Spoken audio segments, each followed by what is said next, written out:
ভালো সময় আসার আগে যেই তিনটি সংকেত মা লক্ষ্মী আমাদেরকে দিয়ে থাকেন, সেই তিনটি সংকেত আজ আমি এই ভিডিওর মাধ্যমে জানিয়ে দেব। নমস্কার বন্ধুরা, আজ চলে এসেছি আরও একটি নতুন ভিডিও নিয়ে। আশা করছি ভগবানের আশীর্বাদে সকলে ভালো আছেন, সুস্থ আছেন। তো বন্ধুরা, আজ আমি এই ভিডিওর মাধ্যমে জানাবো যে মা লক্ষ্মী আপনার প্রতি যদি সন্তুষ্ট হন, তাহলে কোন সেই শুভ তিনটি সংকেত আপনাকে পাঠিয়ে থাকেন। আজ কিন্তু এই ভিডিওর মাধ্যমেই জানিয়ে দেব। এই জন্য আপনাদের কাছে একটাই অনুরোধ, ভিডিওটি সম্পূর্ণ দেখতে থাকুন, একদমই স্কিপ না করে। আর আমার চ্যানেলে নতুন হলে অবশ্যই চ্যানেলটিকে সাবস্ক্রাইব করে পাশে থাকবেন পরের ভিডিও পাওয়ার জন্য।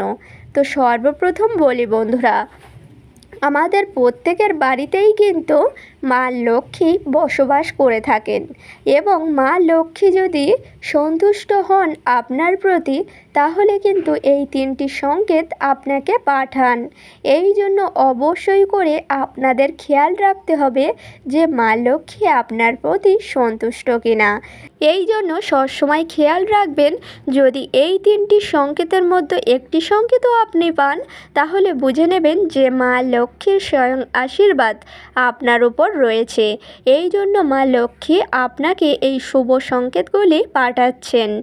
এই জন্য অবশ্যই করে আপনারা খেয়াল রাখবেন যে মা লক্ষ্মীর এই তিনটি সংকেত আপনারা পাচ্ছেন কিনা। তার আগে বলে বন্ধুরা, মা লক্ষ্মী কিসে সন্তুষ্ট হয়ে থাকেন?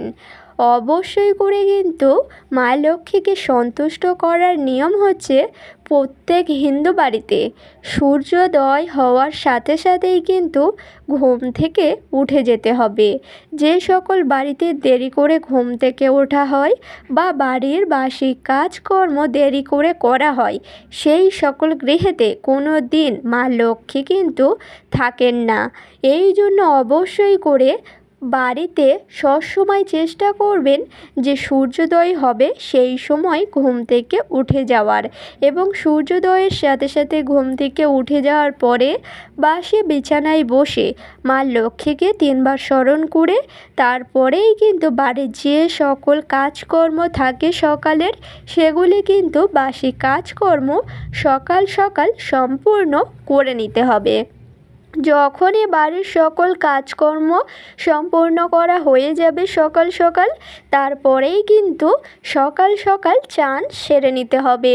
সকালে চান করে তারপরেই কিন্তু চলে যাবেন আপনার বাড়ির ঠাকুর ঘরে।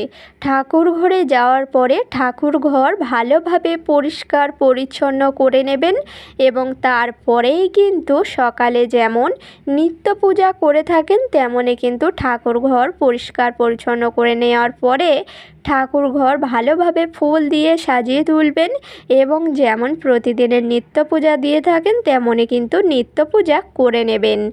এবং তারপরেই শাঁখ কাঁসা বাজাবেন, এবং তারপর পূজা সম্পূর্ণ করে অবশ্যই করে তুলসী তলাতে জল দেবেন, 1 ঘটি জল অর্পণ করবেন, এবং আপনাদের সকল মনস্কামনা জানাবেন, এবং শাঁখ কাঁসা বাজিয়ে কিন্তু আপনাদের সকালের নিত্য পূজা সকাল সকাল সম্পূর্ণ করে নিতে হবে।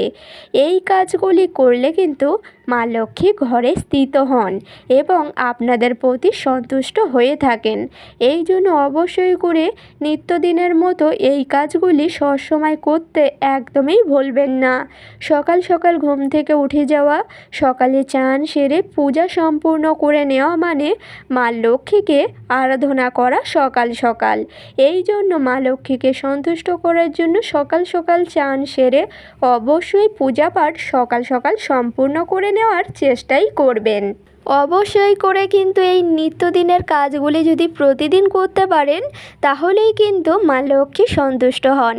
যেই সকল গৃহেতে বাড়িতে সবসময় দেখবেন পূজা পাঠ করা হয়, ঠাকুরের আরাধনা করা হয়, সেই সকল গৃহেতে কোনো দিন অর্থকষ্টই আসে না, এবং সেই সকল গৃহেতে মা লক্ষ্মী স্থিত হয়ে থাকেন। এবং মা লক্ষ্মী ঘরে স্থিত হওয়া মানে আপনার সংসারের জন্যই খুবই মঙ্গলদায়ী। এই জন্য অবশ্যই করে মা লক্ষ্মীকে সন্তুষ্ট করার জন্য বাড়িতে পূজা আরাধনা এগুলি সবসময় নিত্যদিনের মতোই করবেন।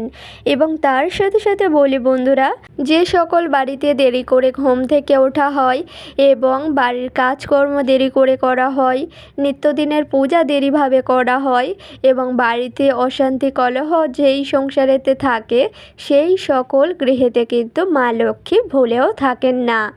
একদমই ঠিকই শুনেছেন। এই জন্য বাড়িতে নিত্যদিন সবসময় চেষ্টা করবেন যে ভগবানের আরাধনা করা, বাড়িতে যেন না কোনো অশান্তি কলহ এগুলি থাকে। এবং সর্বপ্রথম যেই কাজগুলি করার চেষ্টা করবেন, সবসময় মেনে চলবেন, সেগুলি হলো বাড়ির সদর দরজা ও তুলসীতলা। এই দুটি স্থান কিন্তু মা লক্ষ্মীর আসল স্থান। এই জন্য বাড়ির সদর দরজা ও তুলসীতলা সবসময় পরিষ্কার পরিচ্ছন্ন করে রাখবেন। তার কারণ হলো মা লক্ষ্মী কিন্তু আপনার বাড়ির সদর দরজা দিয়েই বাড়িতে প্রবেশ করবেন এবং মা লক্ষ্মীর আসল স্থান হলো বাড়ির তুলসীতলা। এই স্থানটিও সবসময় পরিষ্কার করে রাখবেন এবং তুলসীতলায় জল অর্পণ করবেন সকাল ও সন্ধ্যাতে যখন পূজা অর্চনা করবেন। এই জন্য বাড়ির সদর দরজা ও তুলসীতলা সবসময় পরিষ্কার পরিচ্ছন্ন করে রাখাই উচিত। তো বন্ধুরা, আশা করছি বোঝাতে পারলাম। মা লক্ষ্মীকে সন্তুষ্ট করার জন্য এই নিয়মগুলি প্রতিদিন মেনে চলবেন।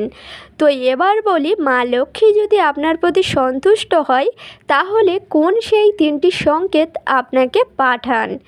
বাড়িতে যদি মা লক্ষ্মী থাকে তাহলে বুঝে নেবেন যে বাড়িতে যদি মা লক্ষ্মী থেকে থাকে তাহলে লক্ষ্মী পেঁচার দর্শন আপনি পাবেন। আপনার বাড়ির ছাদে যদি কোনো দিন লক্ষ্মী পেঁচা আসে ভুল করেও বা কোনো পেঁচা আসে ভুল করেও, তাহলে এটি বুঝে নেবেন যে স্বয়ং মা লক্ষ্মী আপনার বাড়িতেই রয়েছেন। এই জন্য মা লক্ষ্মীর বাহন আপনাকে দেখা দিচ্ছে। এটি কিন্তু মা লক্ষ্মীর শুভ সংকেত, আপনাকেই পাঠিয়েছেন। আপনি নিঃসন্দেহ আপনি খুবই ভাগ্যবান। এই জন্য মা লক্ষ্মী আপনার প্রতি সন্তুষ্ট হয়ে লক্ষ্মী পেঁচার দর্শন মিলেছে। এবং দ্বিতীয়ত যেই সংকেতটি হচ্ছে বন্ধুরা, আপনারা দেখবেন, আপনারা যখন পূজা দিতে যাবেন, দেখবেন আপনার পূজা দেওয়ার সাথে সাথে যখনই ভোগ নিবেদন করা হয়ে যাবে, তারপরেই যদি দেখেন সঙ্গে সঙ্গে কোনো কালো পিঁপড়ের আনাগোনা খুবই বেড়ে যায়, তাহলে বুঝে নেবেন যে স্বয়ং মা লক্ষ্মী আপনার ঠাকুর ঘরেই স্থিত হয়ে আছেন। এই জন্য সঙ্গে সঙ্গে ভোগ নিবেদন করার সাথে সাথেই অবশ্যই করে কালো পিঁপড়ার আনাগোনা বেড়েছে। এটিও কিন্তু শুভ একটি সংকেত। এবং তৃতীয়ত এবং লাস্ট যেই শুভ সংকেতটি হচ্ছে, সেটি অত্যন্ত গুরুত্বপূর্ণ এবং মা লক্ষ্মীর দেওয়া শুভ একটি সংকেত বলেই মনে করা হচ্ছে।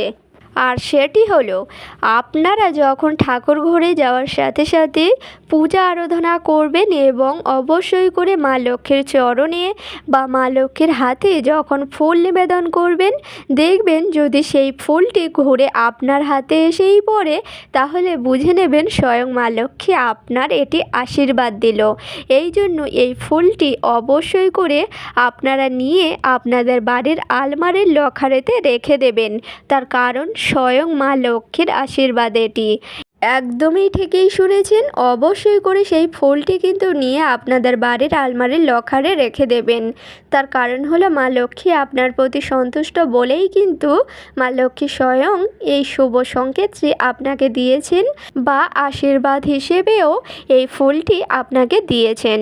এই জন্য অবশ্যই করে সেই ফুলটি নিয়ে চলে যাবেন আপনাদের বাড়ির লকারেতে রেখে দেওয়ার জন্য। তো বন্ধুরা, এই হলো সেই 3টি সংকেত যা মা লক্ষ্মী আপনার প্রতি যদি সন্তুষ্ট থাকেন তাহলে কিন্তু অবশ্যই করে এই 3টি সংকেতের মধ্যে একটি সংকেতও আপনি পাবেন। এই জন্য অবশ্যই করে আপনারা যদি এই 3টি সংকেতের মধ্যে একটিও পান, তাহলে বুঝে নেবেন যে স্বয়ং মা লক্ষ্মী আপনার বাড়িতেই রয়েছেন এবং আপনার প্রতি খুবই সন্তুষ্ট। এবং যে সকল বাড়িতে পূজা আরাধনা সবসময় করা হয়, সেই সকল গৃহেতেই কিন্তু মা লক্ষ্মী থেকে থাকেন। এই জন্য অবশ্যই করে বুঝে নেবেন যে মা লক্ষ্মী সন্তুষ্ট হলে এই 3টি সংকেত আপনি পাবেন। এই জন্য অবশ্যই করে বাড়িতে সবসময় পূজা আরাধনা এগুলি করার চেষ্টাই করবেন। তো বন্ধুরা, আশা করছি ভিডিওটি সম্পূর্ণ বোঝাতে পারলাম। আজকের ভিডিওটি ছিল এই পর্যন্ত। ভিডিওটি ভালো লাগলে লাইক করবেন, শেয়ার করবেন, কমেন্টে লিখে যাবেন জয় মা লক্ষ্মীর জয়। আর আমার চ্যানেলে নতুন হলে অবশ্যই চ্যানেলটিকে সাবস্ক্রাইব করে পাশে থাকবেন পরের ভিডিও পাওয়ার জন্য। সকলকে জানাই অনেক অনেক ধন্যবাদ। হরে কৃষ্ণ, রাধে রাধে।